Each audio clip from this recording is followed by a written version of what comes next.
오늘의 사연 시작하겠습니다. 안녕하세요. 제가 첫 직장을 다닐 때의 이야기입니다. 뛰는 놈 위에 나는 놈이 있다는 말이 괜히 있는 말이 아닌 게 싶었던 제게는 잊지 못할 한 추억입니다. 회사라고 들어간 곳이 뭐 대단한 곳은 아니고 어딜 가나 지역에 한두 개쯤 있는 별 볼 일 없는 중소기업 중에 하나였습니다. 무슨 일을 하는 곳인지 말하면 알만한 분들도 있을 것 같아서 자세한 이야기는 하지 않겠습니다. 아무튼 그때는 너무 철이 없던 시기이기도 합니다. 첫 직장에 취직을 했지만 저는 다른 제 주변 사람들이나 보통 사람들에 비해 취직이 많이 늦은 편이기도 했습니다. 집이 엄청 넉넉해서 일할 필요가 없었던 건 아니고 그냥 노는 게 좋아서 철이 없던 시절을 남들보다 더 길게 살아왔기 때문이지요. 여기저기서 사고도 많이 치고 여자들도 많이 만나고 했습니다. 그 시절을 후회할 때도 있기는 해요. 그때 취직을 좀 더 일찍 했으면 지금 좀 더 편하게 살지 않을까 하는 생각이 들 때도 있습니다. 그렇지만 한편으로는 그때 그렇게 놀았기 때문에 지금도 술 한잔 할 때마다 떠오르는 추억거리들이 남들보다 더 많다는 것 하나로 미안을 삼고 있습니다. 첫 직장은 말씀드린 대로 어디에나 있을 법한 작은 중소기업이었습니다. 사장님 아래로 그냥 별다른 시스템도 없이 내가 과장이네 내가 부장이네 하면서 사장님한테 알랑방구 끼는 직장 선배님들도 몇 명 있었고 저처럼 별 생각 없이 당장 돈을 벌어야 하니까 나와서 일하는 대리님들도 몇 명 있었습니다. 대리님들이라고 경력이 4년, 5년 이렇게 된 건 아니고 그냥 사원이네 주임이네 하면 없어 보인다고 경력이 없는데도 시작부터 대리라고 시켜주고 그러더군요. 직감이 생긴다고 돈을 더 주는 것도 아니었고요. 옆자리에 앉아있던 김 대리님이 딱 의욕 없이 일하는 직원의 대표적인 예였는데 엄청 수동적이고 시키는 일만 하고 자기 할 일 아닌 거는 딱 손긋고 안 하는 그런 타입이었습니다. 제 사수이기도 해서 이 사람한테 일을 배우기 시작했는데 일할 때 많이 무뚝뚝한 편이었고 일하다가 제가 뭐 달아듣기라도 하면 그냥 한숨 내쉬고 자기가 하겠다고 하면서 저한테 일 떠넘기지 않고 다 주는 사람이었습니다. 저도 딱히 이 직장에서 뼈를 묻겠다가 아니라 진짜 돈이 급하고 더 이상 일을 하지 않고 놀고만 있으면 안 되겠다 하는 생각이 들어서 이력서 받고 제일 먼저 연락 오는 회사에 취직을 했던 거라 딱히 일을 잘해서 한 자리 차지하겠다는 열망도 없었습니다. 그렇게 회사를 며칠 다니다가 회사가 뭔가 이상한 분위기가 있다는 걸 깨닫게 되었습니다. 처음부터 계속 신경 쓰일 정도로 묘한 위화감이 있었는데 그때는 정신이 없어서 몰랐는데 여유가 생기다 보니까 조금 알겠더라고요. 직원 수가 사장님과 저를 포함해서 총 9명이 회사였는데 전부 다 남자였다는 거예요. 여직원이 한 명도 없던 겁니다. 보통 그런 중소기업은 돈 아낀다고 간단한 사무일 보는 여직원들을 한두 명씩은 고용해서 쓰잖아요. 제가 여자랑 있는 걸 워낙에 좋아하기 때문에도 그 부분이 몹시 아쉬웠습니다. 제 친구 중에 한 명은 회사에서 여직원하고 그렇고 그런 사이가 돼서 회사 탕비실 같은 데서도 남들 몰래 스릴을 즐기고 있다는 녀석도 있었으니 그 이야기를 생각하니 더 부러웠어요. 뭐 전부 다 그 친구 같은 건 아니고 다른 친구의 경우에는 격리 보는 여직원이 있는데 우리보다 20살이나 더 많은 아줌마였다는 이야기도 있긴 했지만요. 여직원이 있고 없고 그게 제 인생에 그렇게 큰 문제가 되는 부분은 아니었지만 그래도 여직원이 없다는 게 묘하게 신경에 거슬리긴 했습니다. 하물며 사장님 커피 심부름도 제가 해야 했고 화분에 물 주는 것 같은 보통은 여직원들 시키는 일들까지 제가 했어야 했으니 말입니다. 저희 사무실이 1층을 다 쓰고 있었는데 건물에 있는 화장실을 남자 거고 여자 거고 제가 다 청소를 해야 하기도 했어요. 남자 화장실이야 그냥 하겠는데 여자는 정말 하기 싫었습니다. 괜히 다 끝내고 나오는데 같은 건물에 있는 다른 여자 사람이라도 마주치는 날에는 괜히 저는 청소만 했을 뿐인데 뭔가 죄진 것 같고 잘못한 것 같고 하는 그런 기분이 들었거든요. 그러다가 언젠가부터 여직원이 없는 게 너무 신경이 쓰이기 시작해서 옆자리 김 대리님한테 물어봤습니다. 보통 여직원 한두 명은 쓰는 게 정상 아니냐고요. 이 회사는 왜 여직원이 한 명도 없는 거냐 물었더니 무뚝뚝하기만 했던 김 대리님이 갑자기 신이 나서는 이런저런 이야기를 해주더군요. 제가 몰랐던 회사의 이야기를 해주니 흥미진진해졌어요. 사장님이 지금은 출근하면 사장실에 틀어박혀 있지만 원래는 사무실 여기저기 참견하는 사람이었다고 합니다. 그리고 여자를 엄청 좋아하는 사람이라고 해요. 그래서 회식 나가면 돈도 펑펑 써주고 한답니다. 과장님하고 부장님이 사장님 쫓아다니면서 이 회사 그만두지 않고 저렇게 충성하는 것도 다 이유가 있다고요. 술값이고 여자고 다 해결해주는 사장님한테서 떨어지는 부스러기 주워 먹으려고 저러는 거라고요. 아무튼 그렇게 여자를 좋아하는 사람이었으니 인원이 필요가 없는데도 여직원을 그렇게 뽑았답니다. 대기업도 아닌데 격리 보는 여직원만 2명이었고 그냥 비서랍시고 하루에 한두 통 걸려올까 말까 한 전화 받는 비서 자리도 하나 있었다네요. 그나마도 일 잘하는 애들을 뽑는 게 아니고 얼굴 하나만 보고 예쁜 애들로 뽑아왔다는 거죠. 저는 그 말을 듣고 사장님하고 잘 통할 것 같다는 생각도 들었습니다. 거기에 얼굴 이쁜 거 하나만 보고 뽑으면 그거는 또 그거 나름대로 좋은 거 아닌가 하고 생각했는데 김대리 입장에서는 그게 또 아니었던 거죠. 일단 지금은 제가 막내지만 김대리가 막내다 보니 업무 양도 많았고 여직원들 인수인계부터 다 김대리 몫이었던 겁니다. 여직원들이 못하는 건 다 김대리가 혼자서 해결해야 했고 그만큼 업무 부담이 많아지니 김대리는 그게 참 싫었는가 봅니다. 일 좀 가르쳐줄라 치면 사장이 나와서는 여직원하고 상담할 게 있다며 사장실로 데려가고 그랬다네요. 거기서 뭘 한 건지 모르지만 그 여직원이 처리해야 할 일을 두고 기다려야 하니 일이 늘어져서 엄청 짜증이 났다며 치를 떨더군요. 그때부터 김대리는 혼자서 일 처리하는 게 익숙해졌다고 하고요. 아무튼 김대리가 이어서 말해준 사실은 어느 하루 사모님이 회사로 쳐들어왔답니다. 한 손에 야구 방망이를 들고 말이죠. 사장님이 방망이를 들고 온 사모님을 붙들고 뜯어말리고 있고 비서일을 하던 여직원이 그 틈을 타서 짐을 싸들고 비명을 지르면서 도망을 갔다고 합니다. 그때 사모님은 뜯어말릴 수 있는 상황이 아니었고 컴퓨터며 책상이며 화분이며 회사 집기들을 다 때려부시기 시작했다고요. 알고 보니 그 비서와 사장님이 부적절한 만남을 가지고 있었다고 하네요. 꼬리가 길면 밟힌다고 블랙박스에 있는 걸 미처 지우지 못해서 사모님이 모든 걸 다 알게 돼버린 거라네요.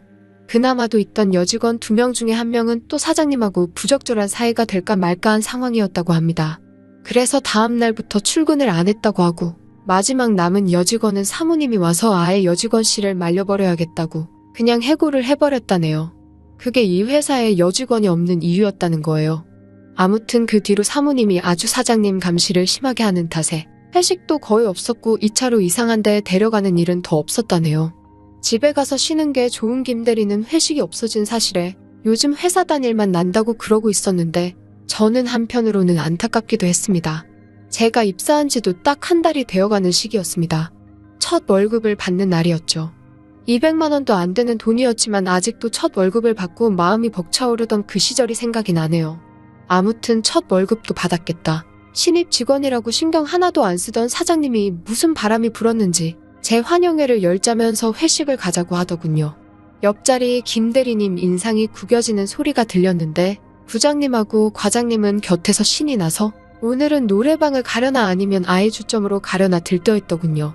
1차로 회사 근처 삼겹살집에서 고기를 구워 먹고 있는데 이제 부장하고 과장은 눈이 시뻘게 져가지고는 술은 그만 마시자고 이제 아가씨들 옆에 있으면 그때 마시자고 하면서 자기들끼리 북치고 장구치고 다음 계획을 세우고 있더라고요.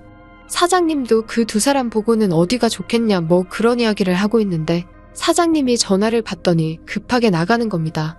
그러고 한 5분 있다가 다시 들어왔는데 옆에 엄청 아름다운 여자를 1명 끼고 들어오는 거예요. 저는 그래서 벌써부터 아가씨를 불러서 놀려고 하는 건가 싶었습니다. 아니, 애초에 삼겹살집부터 같이 나와서 에스코트를 해주는 서비스가 있나 싶어서 의아하던 차였는데 사장님이 그 아름다운 여자와 들어오니 옆에 과장님하고 부장님 표정이 확 죽더라고요. 오늘은 글렀다 어쩐다 하고 있고 김대리는 갑자기 벌떡 일어나서 허리를 숙여서 인사하는 겁니다. 네, 사장님이 전화를 받고 나가서 같이 들어온 여자는 다른 사람이 아니라 바로 회사를 난장판으로 만들어놨다는 사모님이었던 거예요. 과장하고 부장은 사모님이 왔으니 이제 이 차는 다 갔다 싶어서 실망한 거였고 말입니다. 신입 직원 회식이 있다고 해서 자기도 이렇게 왔다고 하면서 인사를 하고 자기 소개를 저한테 하더군요. 저도 정중하게 자기소개를 했습니다. 저는 사모님이라고 해서 무슨 우악스러운 여자라고 생각을 했는데 사모님은 나이는 40대 초반이라고 하는데 솔직히 겉으로 보기에는 그 정도로 나이가 들어 보이지 않았습니다. 아무리 못 봐줘도 30대 중반 정도로밖에 보이지 않았고 스타일도 확실하고 미모가 눈이 부셨어요. 오히려 이런 미인을 아내로 두고 있는데 왜 사장이 여직원들하고 바람을 폈다는 게 이해가 되지 않았습니다. 지금은 좀 이해가 되기는 됩니다. 원래 결혼을 하고 나면 아내 말고 모든 여자들이 다 예뻐 보인다는 말을 이해할 나이가 되었거든요.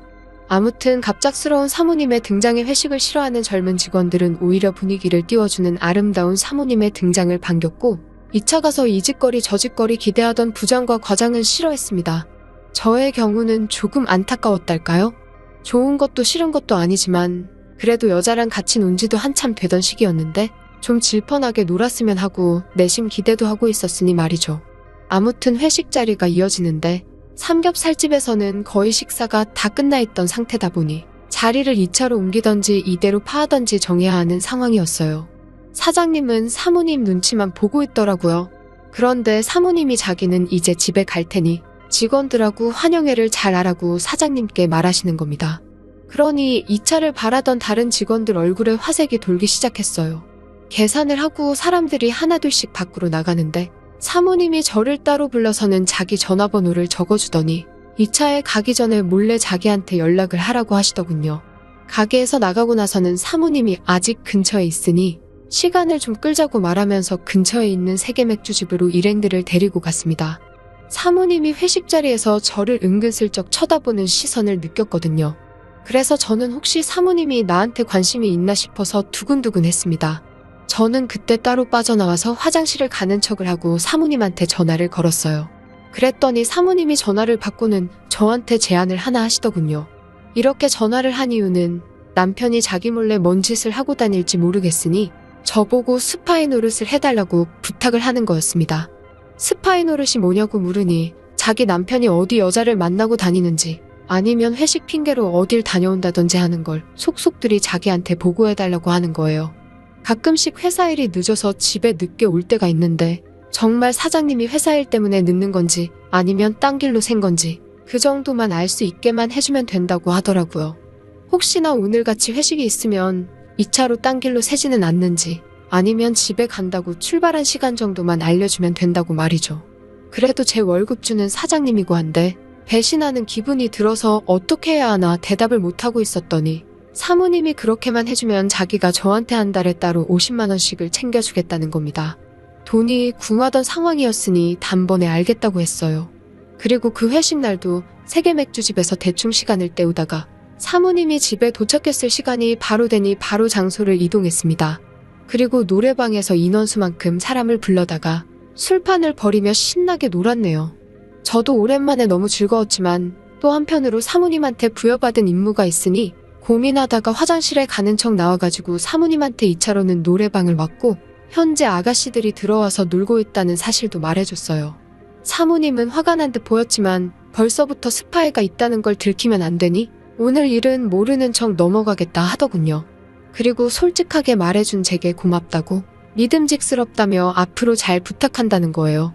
차라리 심부름센터를 고용하는 게 더 낫지 않았을까 싶지만 전화 몇 통 문자 몇 개 보내는데 한 달에 50만 원씩 더 버는 일이라면 남한테 빼앗길 생각도 없습니다.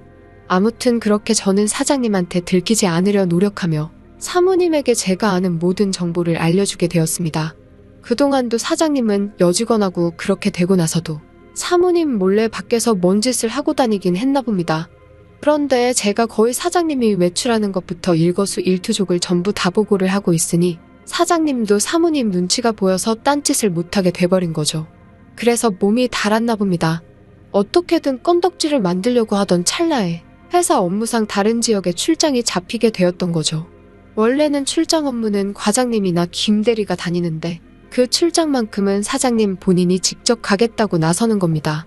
직원들도 사장님이 출장을 왜 가시냐고 말렸는데 요즘 밖에를 안 나가니 몸이 찌뿌둥해 죽겠다고 하는 게 누가 봐도 꿍꿍이를 꾸미고 있다는 게 눈에 보이더라고요.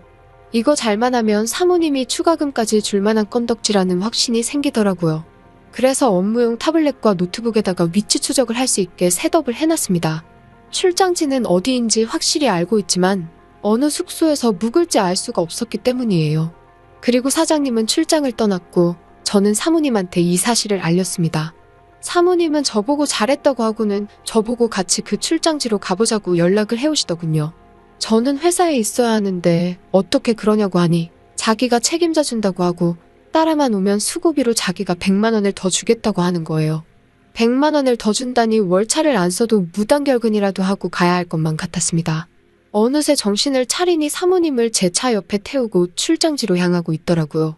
다행히 제가 깔아놓은 위치 추적 어플 덕분에 사장님이 어디 있는지 위치는 대충 알게 되었습니다. 근처에 숙소로 삼을 만한 곳을 뱅뱅 돌다가 사장님 차를 결국 찾아내게 되었고 어디서 묵는지도 알게 되었네요. 프런트에 자초지종을 설명했는데 괜한 일에 얽히고 싶지 않아서인지 키는 주지 않더라고요. 진짜 그 사람을 어르고 달래서 사장님이 잡은 방 옆방에다가 방을 잡았습니다. 벽에 귀를 대고 귀 기울이고 있는데 아무 소리도 들리지 않더라고요. 아무래도 밖에 나간 듯 했습니다. 차도 두고 간 걸 보니 아예 작정을 하고 나간 것 같더군요. 사모님은 열이 잔뜩 받은 상태로 벽만 바라보고 있지. 저는 괜히 눈치 보여서 이러지도 못하고 저러지도 못하고 그냥 침대에 누워버렸습니다. 막상 침대에 누우니까 그제서야 제가 사모님하고 단둘이 방 안에 있다는 사실이 실감이 나기 시작했어요. 그러면 뭐합니까? 사모님은 옆방에 운전신을 쏟느라 제가 느낀 감정도 못 느끼고 계신 것 같았는데 말이죠. 먼 길 운전해서 왔더니 피곤해서 그런가? 누우니까 잠이 솔솔 오더라고요. 그렇게 저도 모르게 잠에 들고 말았는데 사모님이 저를 흔들어 깨우는 바람에 잠에서 깨게 되었습니다. 잠을 한참 잔 것 같은 기분이 들었고 시계를 보니 새벽이 다 되어 있더라고요.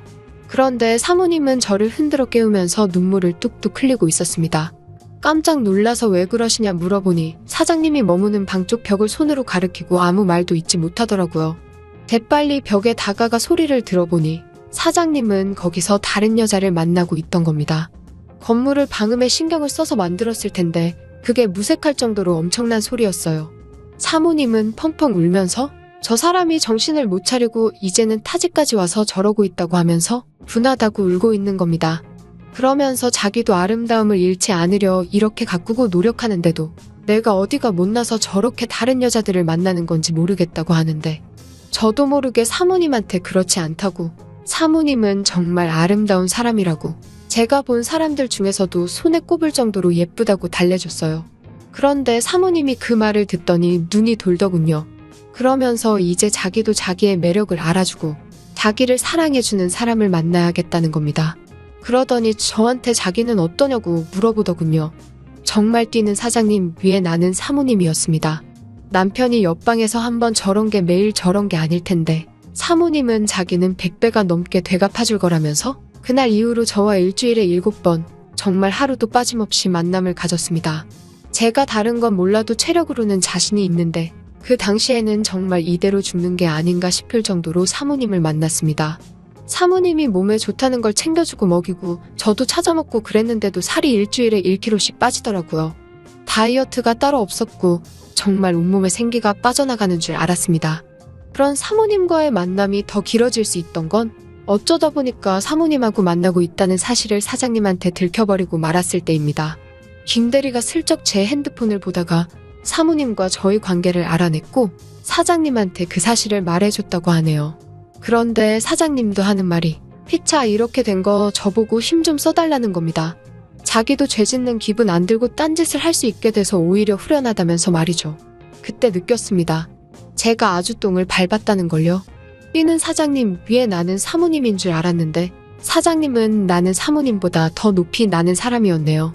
그 상황이 부담스럽고 저도 더 이상 이 두 사람 사이에 끼어서 좋은 꼴을 못 보겠다 싶어서 회사도 그만두고 사모님하고도 연락을 끊게 되었습니다.